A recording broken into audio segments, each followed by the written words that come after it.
سلامونه او نیکې هیلې دوستانو، یو ځل بیا امان الله احمد زه ستاسو په چوپړ کې یم سره د آخري درس د غوت په باره کې. د نه مخکې چې دوستانو درس ته شروع وکړو، که چیرې تاسو په دغه سایټ کې سبسکرپشن اخیستی نو ښه په واضح طور سره تاسو کتی شئ چې څومره تاسو کار وکئ، څومره مخکې سوالونه کار وکئ، څومره پریکټس وکئ، هغومره تاسو آماده کېدو مخې ته روانه کیږئ، یا په دې معنا چې دومره تاسو نږدې کیږئ چې دې ته آماده شئ چې خپل اګزیم یا خپل امتحان د کود د هغو له خیره سره پاس کړئ. صحیح ده؟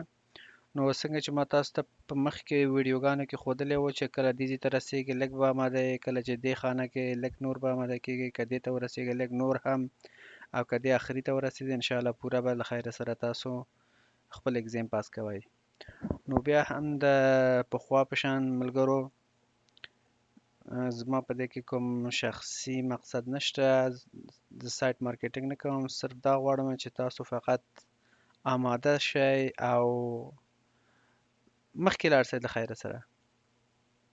نو مهمه خبره دا ده چې که چیرې تاسو په دې سایټ کې سبسکرپشن اخلئ، دا 15 روپۍ قیمت لري، د یو کال لپاره تاسو ته اجازه درکوي. یو کال کې تاسو کولی شئ چې د خیره سره خپل اګزمه د کود د لغو 100% پاس کړئ. صحیح ده؟ نو خدای دې وکړي چې دا معلومات تاسو ته ګټور وي او ستاسو د کامیابۍ په هیله یو. نو دوستانو د دې نه مخکې چې تاسو وخت ضایع نه شي، نوی درس به شروع کړو. سره د دې هم تاسو کولی شئ چې زموږ چینل ځان سره سبسکرایب کړئ، ملګرو سره شیر کړئ، تر څو ټولو وطنوالو ملګرو څوک چې غواړي چې کود د لغو او یا د ډریوري لایسنس پاس کړي هغو ته دا زموږ خیر ورسیږي. نو راځئ چې درس ته شروع وکړو.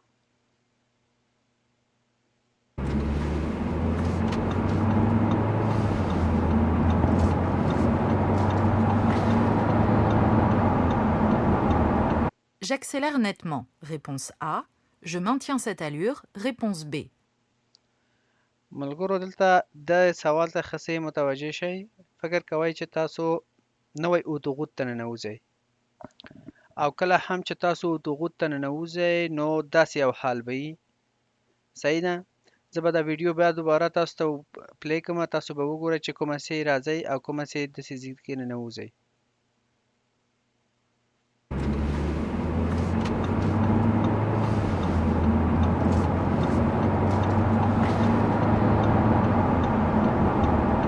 J'accélère nettement.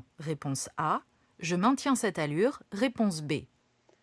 اوس تاسو څخه داسې سوال شوی ده، د دې نه مخکې چې دا سوال زه تاسو ته تشریح کوم ملګرو، د دې په مطلب تاسو پوه کوم چې دا کوم لس ویډیوګانې موږ تاسو د غوت او یا د سرکو باره کې چې موږ جوړ کړی دي، د دې نه مطلب صرف دا ده چې تاسو په دې بلد شئ چې کومه سي اتوغوت ته ننوځئ، کومه سي د اتوغوت باره کې معلومات لاسته راوړئ، کومه سي د اتوغوت نه وځئ، کومه سي د خلکو سره ورکړه درکړه وکړئ په سرکونو، په اتوغوت او یا په ښار کې د سرکو د پاسه. صحیح ده؟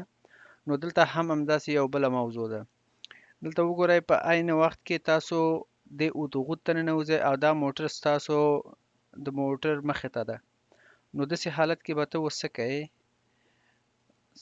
جواب کې درته ښودل شوی j'accélère nettement، زه به اکسلیټر ته خپه ټینګوم، او که je maintiens cette allure، او یا دا چې زه به خپل همدغه سرعت ته ادامه ورکوم. نو که چیرې تاسو خپل اکسلیټر ته خپه ورکوئ، تاسو تقریبا د سره مخامخ برابر، یعنی داسې مساویانه توګه باندې به یا څنګ په څنګ به روان یاستئ. نو تاسو ته دا وخت نه پیدا کیږي چې تاسو د اتوغوت ته ننوځئ، تاسو به په دې لیکه کې پاتې یاستئ. امکان لري چې د دې لیکې مخکې ځای کې بل سوختي اوسیږي او یا داسې نور څه خبره اوسیږي، یا دا په یو څو متره وړاندې کې دا ختمیږي دا ساحه. نو آخر کار څه ده چې تاسو باید د چپ لاس ته واوړئ او تاسو دلته نشئ کوئ چې اکسلیټر ورکئ. نو تاسو به څه کوئ؟ خپل همدغه سرعت ته ادامه ورکئ تر څو چې دا موټر لږ څه وړاندې فاصله واخلي، بل هغې نه تاسو چپ لاس ته ننوځئ او دا چپه مسیر ورته وایئ یا دا چپه لیکه ورته وایي دا به نیسئ او تاسو اتوغوت کې بیا به سفر کوئ. نو ښه جواب څه شی شو؟ بي شو.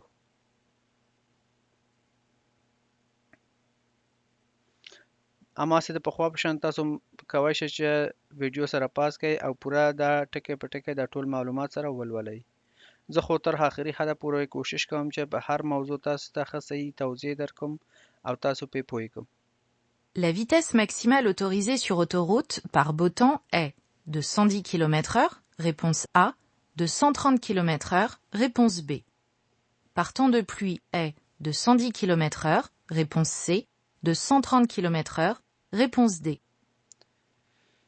ملګرو سوال ته داسې شوی ده چې le vitesse maximale autorisée sur autoroute هغه آخري سرعت چې تاسو ته اجازه درکړل شوی په اتوغوت او یا په دغه سرکو باندې چې هایوي ورته وایي په انګلیش کې او لکه موږ تاسو البته زموږ تاسو په وطن کې نشته په دې سرکو کې هغه آخري یا ماکسیمل ګوره ماکسیمل نه مطلب دا ده چې هغه آخري سرعت به څو وي صحیح ده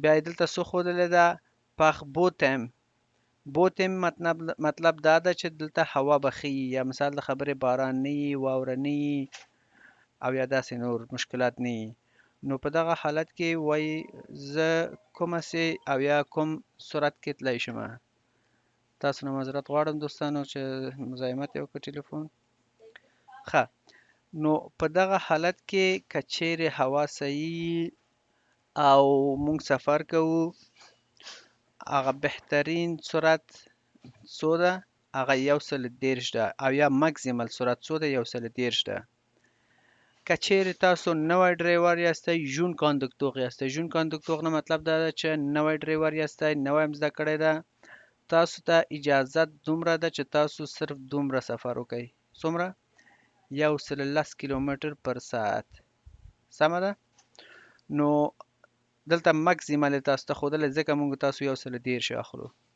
نو هغه آخري سرعت زموږ 130 شوه پختیم د پلوي کله چې باران شروع وي موږ تاسو څو سرعت کې تلی شو نو کله چې په اتوغوت کې باران وي او د دې دپاره چې خلکو ته مشکل جوړ نه سي موټرونه ټکر ونه کړي او لږ سیف ډرایوینګ منځته راسي نو تاسو به په کوم سرعت موټر ځغلوئ په 110 کیلومتر پر ساعت باندې صحیح ده مطلب دا شو چې که چیرې باران نه وي هغه ماکسیم یعنی هغه زیاته سرعت به ستاسو څو وي 130 کیلومتر او که چیرې باران وي نو تاسو آخري سرعت به څو وي 110 تاسو اجازه نه لرئ چې 130 کې لاړ شئ نو خدای دې وکړي چې دا سوال مطلب باندې ښه صحیح پوره پوه شوی اوسیږئ بیا هم تاسو هماسې د پخوا په شان کولی شئ ویډیو ودروئ او دا پوره معلومات دلته سره ولولئ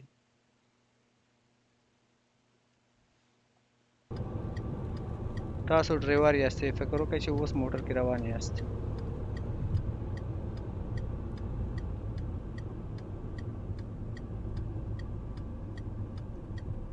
Je quitte l'autoroute. Réponse A.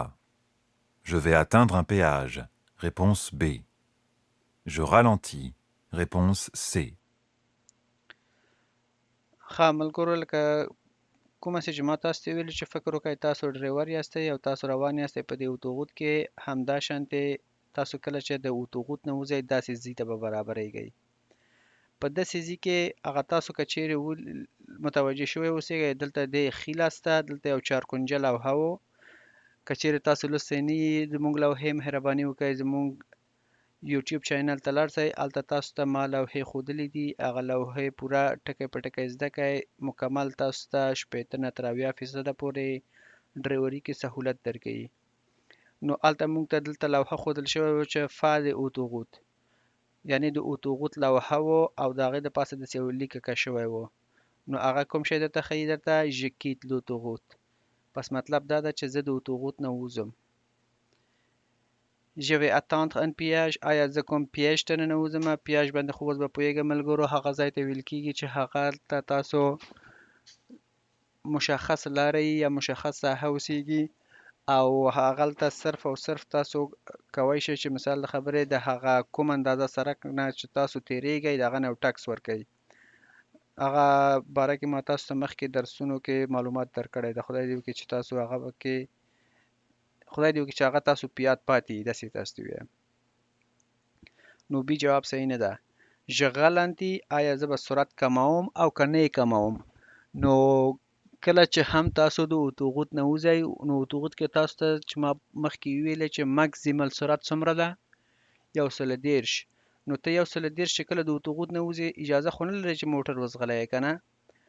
نو سره د دې چې دلته وګوره د دې اوس وبخئ، سره د دې چې د سرعت اوس 50 ده، خو د 50 نه هم امکان لري چې دلته ستاسو سرعت کم شي. ولې کمیږي؟ ځکه چې تاسو ښار ته ننوځئ. نو زه به غلطي کوم. مطلب دا ده چې زه به خپل سرعت سره څه کوم؟ کموم.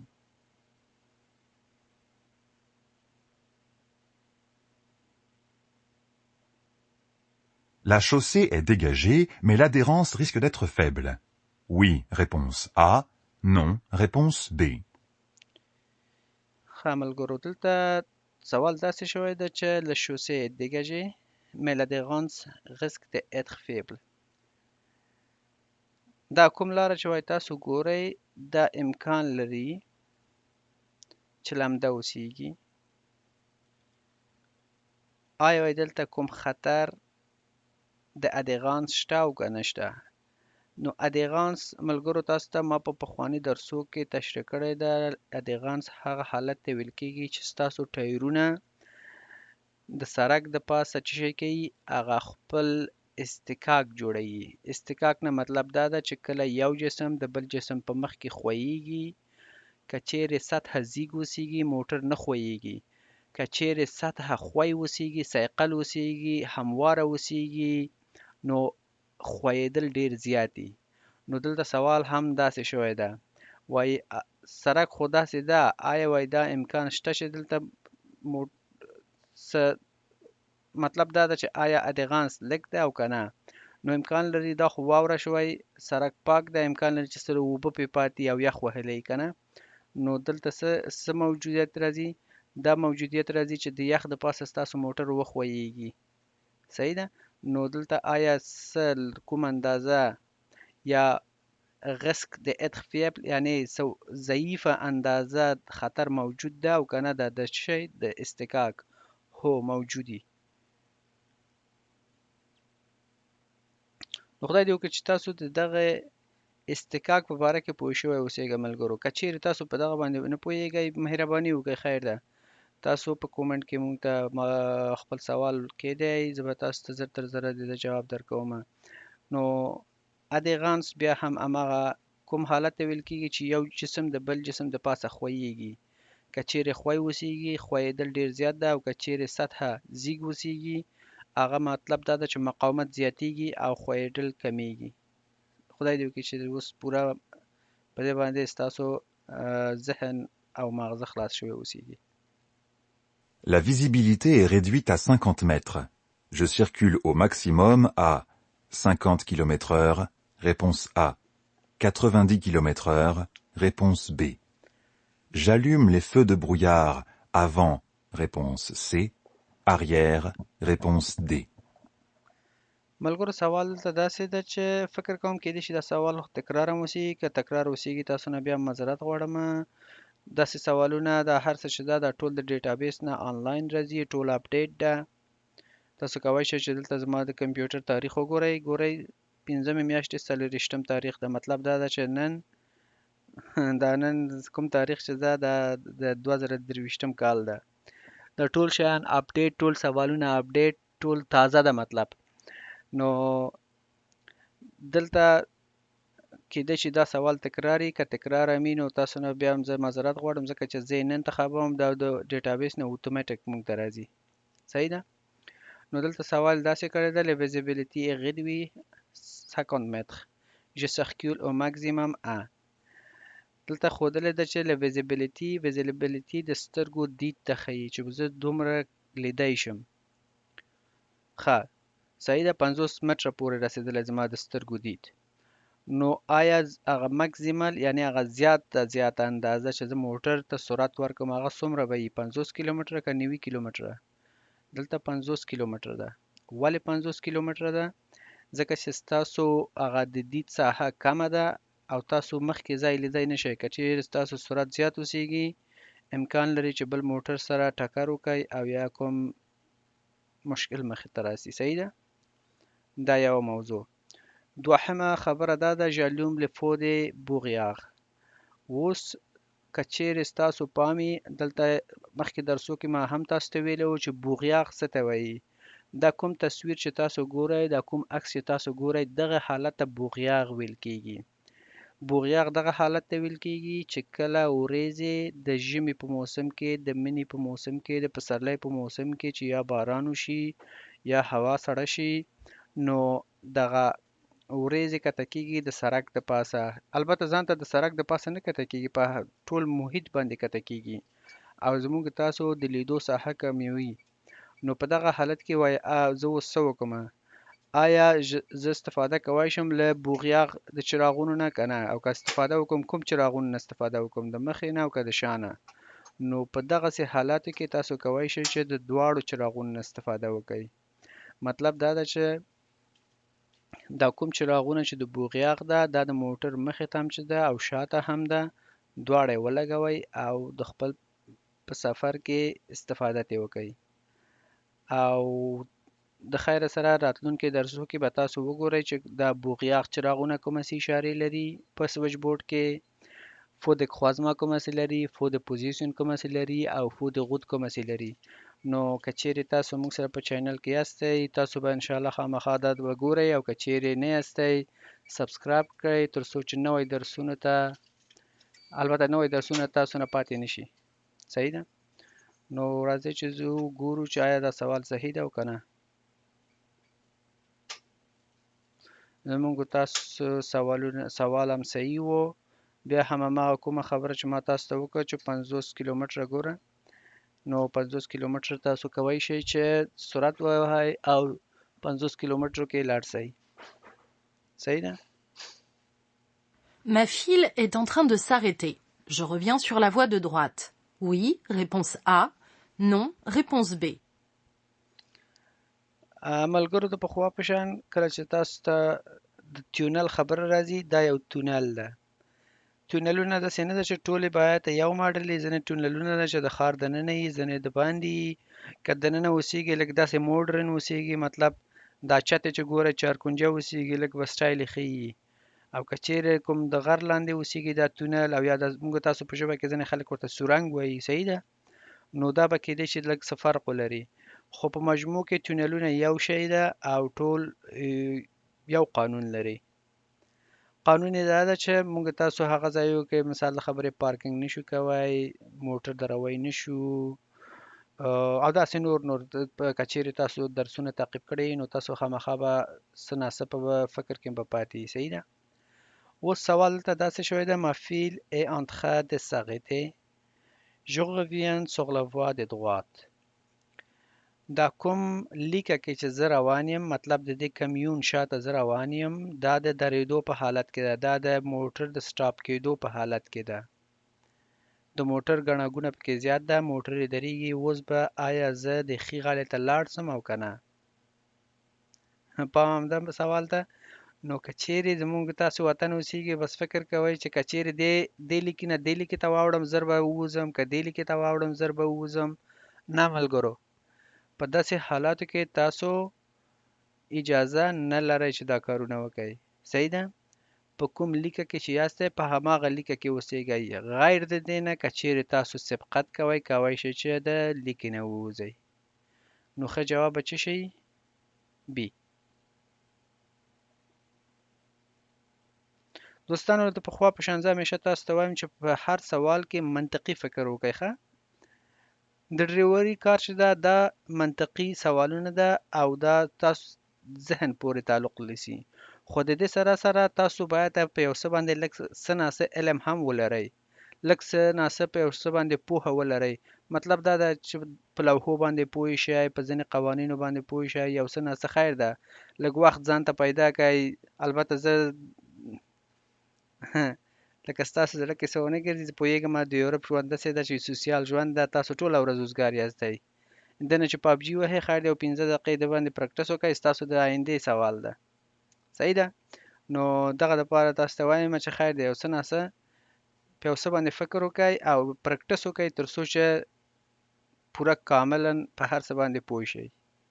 La distance de sécurité devant moi est d'environ 39 mètres, réponse A, 50 mètres, réponse B, 65 mètres, réponse C. دوستانو بیا هم د پخوا په شان دا کوم سوال چې دا د اوتوغوت کې ده او د اوتوغوت په باره کې ده د دې سوالونو مطلب صرف او صرف دا ده چې تاسو په دغه سوالو باندې باید پوه شئ.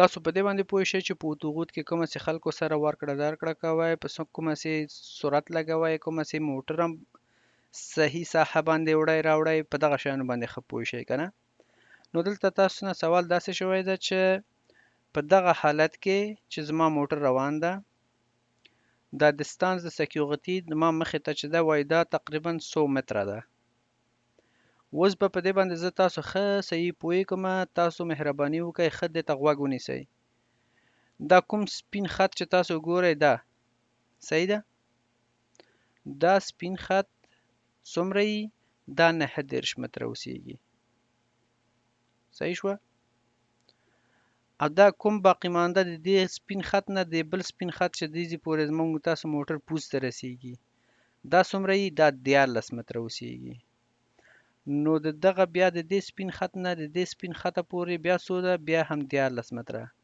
نو 14 تقریبا شپږ او 9 تقریبا راځي هماغه شپېتو خانو کې نو دلته 15 متره به موږ تاسو سره انتخاب کوو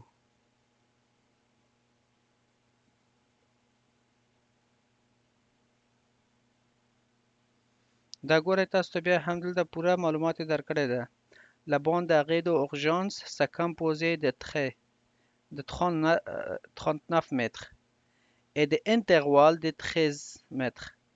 Il y a un trait entier de deux intervalles. La distance de sécurité devant moi est environ 75 mètres. سمه ده؟ تاسو نه دلته زه یو صحیح ده صحیح شو وروره دا د سوال جواب شو مطلب دا ده چې دا کوم سپینه لیکه چې ده 9 ده او اخواته او دخواته یې 14 متره شوه نو چې ټولو سره جمع کړئ دا جواب موږ تاسو ته لاسته راغی. Je peux emprunter la sortie? Oui. Réponse A. Non. Réponse B. Continuer le dépassement? Oui. Réponse C. Non. Réponse D.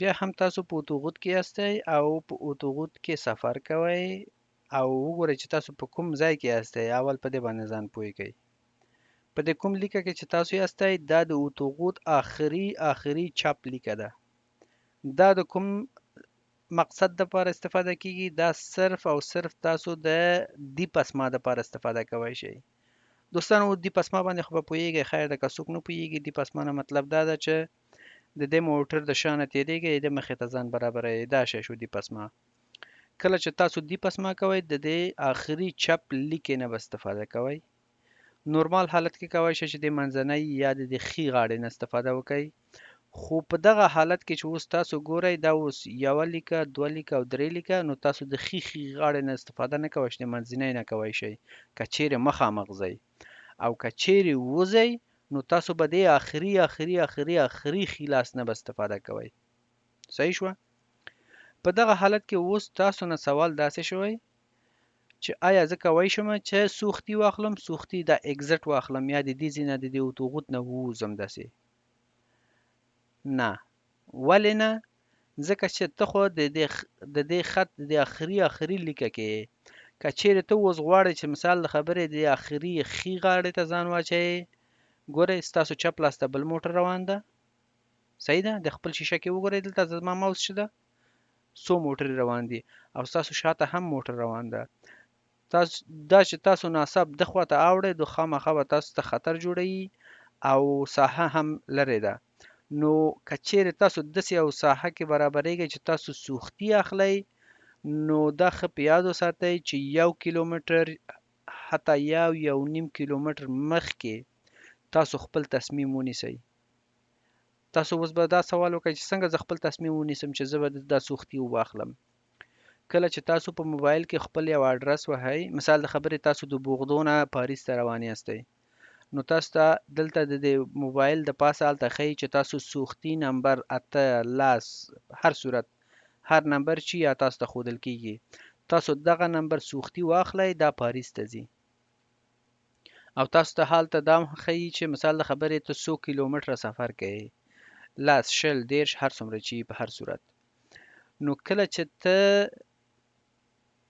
یو ځای ته رسیږي چې دلته ستاسو د موبایل په سطحه کې ښودل کیږي چې یو نیم کیلومتر بعد ته سوختي نمبر 15 اخلي، صحیح ده؟ نو ته د هماغه ځای نه مخکې د هماغه ځای نه تاسو خپله آمادګي واخلئ. که چیرې په دې چپه لیکه کې یاستئ کوشش وکئ چې ښي لیکې ته ځان ورسوئ، او که منځ لیکه کې هم یاستئ تاسو کوشش وکئ چې ښي لیکې ته ځان ورسوئ. نو دلته تاسو به ډېر اسانۍ سره دا سوختي واخلئ. او که چیرې تاسو په دې منځنۍ لیکه کې او یا په دې لیکه کې یاستئ او تاسو داسې یو ځای ته رسیږئ لکه دا مثال د خبرې ته په دې ځای کې رسیږئ او په دې ګوټ کې وګورئ دا زما ماوس چې ده او دلته ناڅاپ غواړئ چې ته ورخي سوختي واخلئ، نو دلته امکان لري چې دا کوم موټر چې دلته ستا ښي خواته روان وي د سره ټکر وکړي، او که چیرې مثال د خبرې دلته تاسو سره شاته بل موټر وي او تاسو ناڅاپ داسې خیز کوئ هغه ورخطا کېږي، مشکل جوړوي. نو خدای دې وکړي چې په دغه موضوع تاسو ښه پوره پوه شوي اوسیږئ. نو دغه دپاره تاسو به د مخکې نه خپل تصمیم نیسئ. نو د دې لپاره دا سوال یې کړی چې آیا زه سوختي اخیستی شم؟ نه. په دوهمه برخه کې سوال داسې شوی کانتینیو له دیپسما، نو آیا په دغه لیکه کې زه دیپسما کوی شم؟ زه سبقت کوی شم؟ بالکل کوی شي.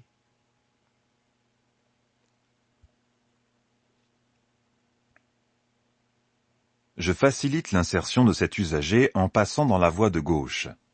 Oui, réponse A. Non, réponse B. ګورئ ملګرو نننی درس ټول په اوتوغوت کې و او ټول د اوتوغوت په باره کې معلومات یې درکړی ده.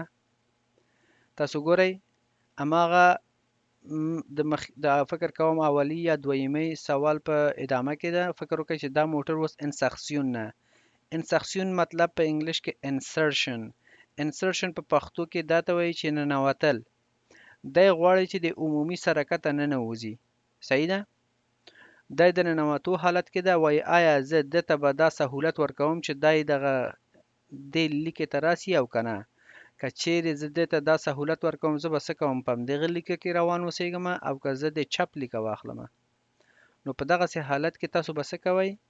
که چیرې امکانات دي هغه امکانات به کومه سي؟ تاسو د خپل د چپ شیشې ته متوجه کیږئ. که چیرې موټر نه وي نو تاسو به د چپ غاړې ته اوړئ. ښه بیا متوجه شئ.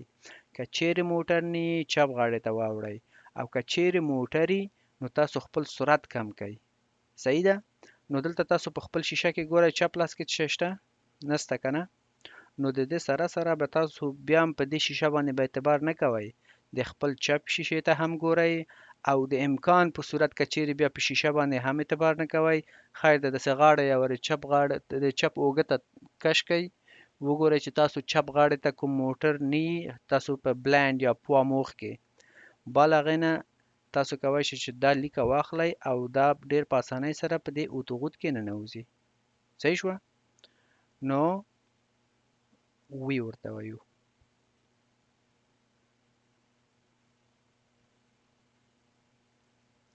ښه دوستانو، د دې نه مخکې چې د دې سوال نه مخکې لاړ شو، زه به تاسو ته یو بل معلومات هم درکړم. کله چې تاسو داسې په اوتوغوت کې ننوځئ، فکر وکړه دا موټر کې تاسو یاستئ او دې اوتوغوت ته ننوځئ، صحیح ده؟ نو تر څو چې تاسو د دې واړه واړه خطونه ګورئ، تاسو دلته په نور لکه تیز رفتار ساحه کې نه یاستئ، سلو ساحه کې یاستئ. دلته څه مشکل نشته، تاسو په هغه کوم اندازه چې روان یاستئ په هغه اندازه سرعت لګوی شئ. خو کله چې تاسو دې ساحې ته ننوتئ یا دې لیکې ته ننوتئ، تاسو کوشش وکئ چې اکسلیټر ته خپه ټینګه کئ او د نورو موټرو په اندازه خپل سرعت برابر کئ. که چیرې سرعت د نورو موټرو په اندازه برابر نه کوي، نو کوم موټر چې ستاسو شاته روان ده ستاسو موټر سره ټکر کوي، ستاسو موټر به وهي. صحیح ده؟ نو خدای دې وکړي چې په دغه موضوع باندې ښه پوره پوه شوي اوسیږئ. Je stationne à droite. Oui, réponse A. Non, réponse B. Je m'arrête à droite. Oui, réponse C. Non, réponse D. بیا ملګرو د پخوا په شان تونل ده، په تونل کې وایي آیا زه اجازه لرم چې دلته سټیشن وکړم، مطلب موټر پارک کړم ښي غاړې ته؟ نه. Je m'arrête à droite آیا زه کولی شم چې دلته ودروم؟ بیا هم نه. خدای دې وکړي چې په دې موضوعات باندې پوره پوه شوي اوسیږئ. دوستانو دا هم زموږ تاسو 10 سوالونه وو د سرکو په باره کې، او دلته زموږ تاسو دا درس پای ته رسیږي. خدای دې وکړي چې تاسو خوښ شوی اوسیږي، او که چیرې نور زیات سوالونه د سرکو باره کې تاسو ضرورت لرئ، تاسو غواړئ چې نور هم د سرکو باره کې پوه شئ، صحیح ده ځینې سوالونه به تکراري تاسو ته خسته کن به وي، خو تاسو کولی شئ چې موږ ته په کومنټ کې خپل پیشنهاد یا خپل مفکوره ولیکئ، زه به نور هم تاسو ته د باره کې ویډیو جوړ کړم. بغیر د هغې نه نن آخري درس و د دې، نو کیدای شي چې یو بل موضوع د خیر سره په آینده کې زه تاسو ته شروع وکړم. نو زموږ تاسو درس دلته پای ته ورسېده. تاسو په لوی خدای پاک سپارم. تر بیا لیدو پورې الله پامان.